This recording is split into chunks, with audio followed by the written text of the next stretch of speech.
Ale, Paulo, bom, em primeiro lugar, né, parabenizar aí pelo altíssimo nível do debate e também por terem prosperado numa sociedade que apresentou tantas adversidades aí para vocês.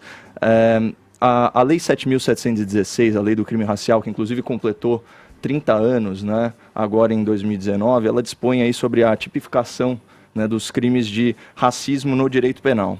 Nós temos um presidente que já foi processado e absolvido segundo essa legislação. Então a minha pergunta para vocês, né, é de cunho jurídico e também de opinião. Para vocês, o nosso presidente é racista e, portanto, um criminoso impune? E se sim, qual a evidência disso? Vou responder. A questão de ser crime, ela é muito complicada. Em 88, foi fundado o Instituto GL10 da Sueli Carneiro, que foi um dos primeiros institutos a dar respaldo jurídico para a população negra. Ela juntou mais de 30 anos de estudos de pessoas que iam lá e tentavam processar a justiça, e ela evidenciou que a primeira barreira está nas instâncias primárias. Quando você chega na delegacia hoje e fala, eu quero acusar alguém de racismo, o delegado já vira e fala, não é racismo, vamos para outra injúria. É por conta dessa discussão que foi depois instaurado a injúria racial, foi elevada essa outra questão.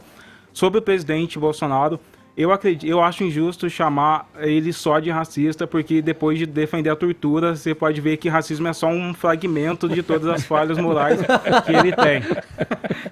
Agora, a gente ri no negócio. Agora, Rindo de nervoso. Sim, e é inevitável, eu tenho que falar isso porque as pessoas geralmente esquecem sobre o movimento eugenista que houve no Brasil. E o guru ideológico do Bolsonaro, que é o Olavo, ele é eugenista. Você pode ver, eu li o livro dele que foi editado pelo Felipe Moura e tem trechos imensamente eugenistas. Você pode pegar os líderes do movimento eugenista, Nina Rodrigues, Renato Kell, e é basicamente o mesmo discurso. Então, se esse discurso eugenista é uma ideologia do presidente, não à toa ele vai representar ele em alguns momentos, como por exemplo quando ele defendeu a higienização, esterilização das pessoas pobres. Isso é basicamente o que o movimento eugenista defendeu também. E tem uma grande questão. O Bolsonaro, ele não aceita discutir racismo. Ele não aceita olhar para as estatísticas, que é uma característica desse governo, não olhar para a ciência. Quando você não quer sequer chegar, chamar alguém para conversar e falar, vem aqui, vamos discutir a causa racial, me mostra as estatísticas, vamos definir o que a gente vai fazer a partir daquilo. Só existe duas coisas na minha cabeça que podem caracterizar esse comportamento. Ou porque ele é burro e ignorante, ou porque ele é supremacista, para se alinhar com um pensamento do supremacista de, eu não quero nem saber falar de negro. Paulo. Bom, o que acontece?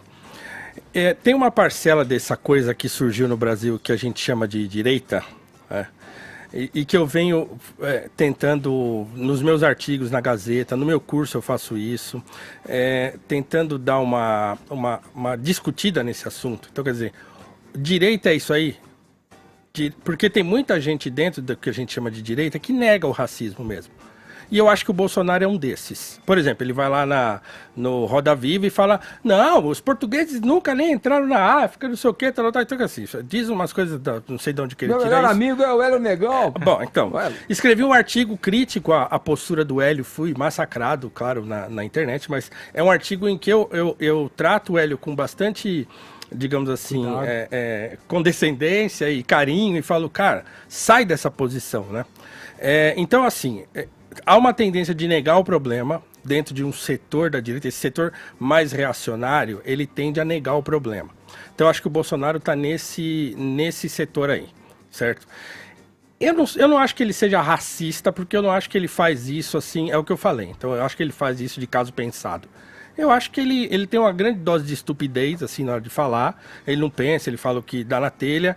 E aí sai essas coisas escabrosas que ele faz, e o comportamento dele em relação a isso mas essa é muito altura ruim. Ele já não teria discernimento para não falar mais esse tipo de bobagem? Eu acho que não, tá cheio de gente sem discernimento. Porque ele segue falando bobagens pelas quais já corrigiram ele, não?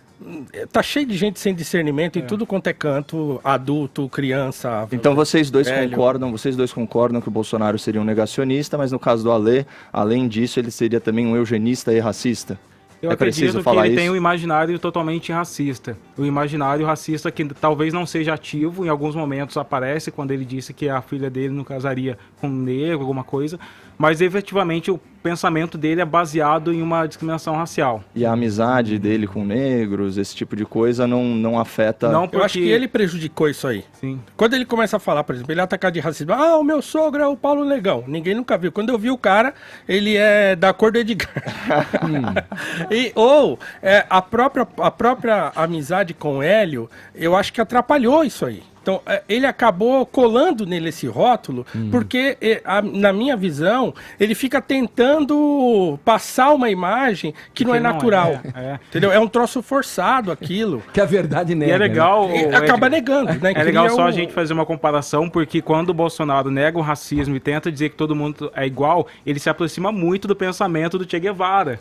Que o Che Guevara, quando ele fez a revolução, em 2 anos depois, ele definiu que não existia mais racismo em Cuba, e até hoje os negros são perseguidos lá, não podem dizer que são afro-cubanos.